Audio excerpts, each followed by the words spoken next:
అమెరికాలో భారతీయుల పరిస్థితి ఇప్పట్లో చక్కబడేట్టు కనిపించడం లేదు. భారతీయుల పట్ల ట్రంప్ తీరు ఇక ఏమాత్రం మారదు. ఎందుకంటే ఆ దేశం వచ్చిన వారంతా దోచుకోవడానికే వచ్చారన్న దురభిప్రాయంతో ట్రంప్ ఉన్నారు. అమెరికాలో అలాంటి భావాన్ని ఇంకా రెచ్చగొడుతున్నారు. అమెరికాలో మంచి భవిష్యత్తు ఉంటుందని భారతీయులు ఒకప్పుడు వెళ్ళారు. కానీ అది అమెరికాకే లాభం జరిగింది.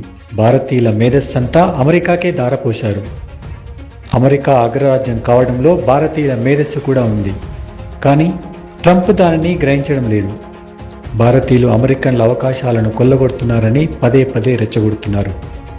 నిజానికి భారతీయులు తమ దేశంలోనే ఈ మేధస్సును ఉపయోగించి ఉంటే భారత్ ఇప్పుడు ప్రపంచ పటంలో ఇంకా మెరుగ్గా ఉండేదేమో. అమెరికాలో ఇప్పుడు కొత్తగా వెళుతున్న భారతీయుల పరిస్థితి అయితే మరీ దారుణంగా ఉంది. కొన్నేళ్లుగా ఉద్యోగం లేకున్నా చిన్నా చితకా పనిచేసి బతుకుతున్నారు. వెనక్కి వస్తే తమ వాళ్ళు ఏమనుకుంటారోనన్న భావంతో అక్కడే ఉంటున్నారు. ఇక కొన్నేళ్లుగా అక్కడే స్థిరపడిన వారిని అక్కడి ప్రజలు ద్వేషభావంతో చూస్తున్న పరిస్థితి. ట్రంప్ బాహాటంగానే భారతీయులను నరక కుప్పం నుంచి వస్తున్నారంటూ ఆరోపించే స్థాయికి చేరారు. కానీ ట్రంప్ ఒక విషయం మర్చిపోతున్నారు. భారతీయులు లేని అమెరికా ఎంత దారుణంగా ఉంటుందో తెలియడం లేదు. గూగుల్ సుందర్ పిచై, మైక్రోసాఫ్ట్ సత్య నాదెల్లా, ఐబిఎం అరవింద్ కృష్ణ, అడోబ్ శంతన్ నారాయణ, ఎవరు వీళ్ళంతా? వీళ్ళు లేకుండా ఆ కంపెనీలు ఉంటాయా? ఎవరి మేధస్సుతో ఆ కంపెనీలు అంత ఉన్నత స్థాయికి చేరాయి? వీళ్ళే కాదు, చెబుతూ పోతే ఎందరో డాక్టర్లు, ఎందరో ఇంజనీర్లు. అమెరికాలో 4 డాక్టర్లలో ఒకరు భారతీయులే ఉంటారు. భారత్లో టాపర్లుగా నిలిచిన వారే కదా అమెరికా వెళ్ళింది. భారత్లో తమ వారికి దూరంగా ఉంటూ చెమటోడ్చి అమెరికాను అగ్రస్థానంలో నిలబెట్టింది. అసలు అక్కడ ఉన్న లక్షల మంది భారతీయులంతా మేధావులేక? అమెరికా జనాభాలో 1.5% మంది భారతీయులుంటారు. కానీ అమెరికా ఆదాయపు పన్ను వాటాలో 6% వీరిది ఉంది. అప్పట్లో గొప్ప అవకాశాల కోసమని తమ దేశం గురించి ఆలోచించకుండా వెళ్ళారు. కానీ ఇప్పుడు బాధపడే పరిస్థితికి వచ్చారు.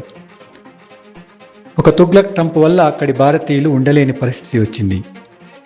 ఇప్పటికే 40% మంది అక్కడి నుంచి వెళ్ళిపోవాలని భావిస్తున్నట్టు ఒక సర్వే చెబుతోంది. ఇక మిగిలిన వారు కూడా ఆలోచనలో పడక తప్పదు.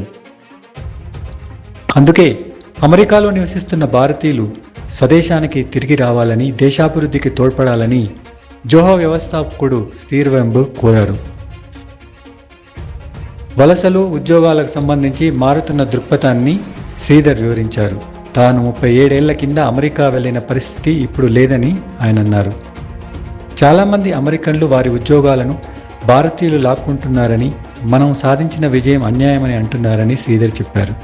అందుకే ప్రపంచంలో భారతీయులకు గౌరవం దక్కాలంటే మన దేశం బలంగా నిలబడాలని శ్రీధర్ అన్నారు.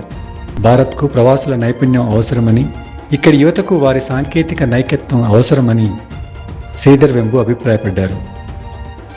శ్రీధర్ లాంటి వారి సూచనలను భారతీయులు పాటించి అమెరికాను ఖాళీ చేసి వెనక్కి వస్తే ట్రంప్కు తగిన పాఠం చెప్పిన వారే కాకుండా భారత్ను అగ్రరాజ్యంగా చేయడంలో కీలక భూమిక పోషించే వారవుతారు.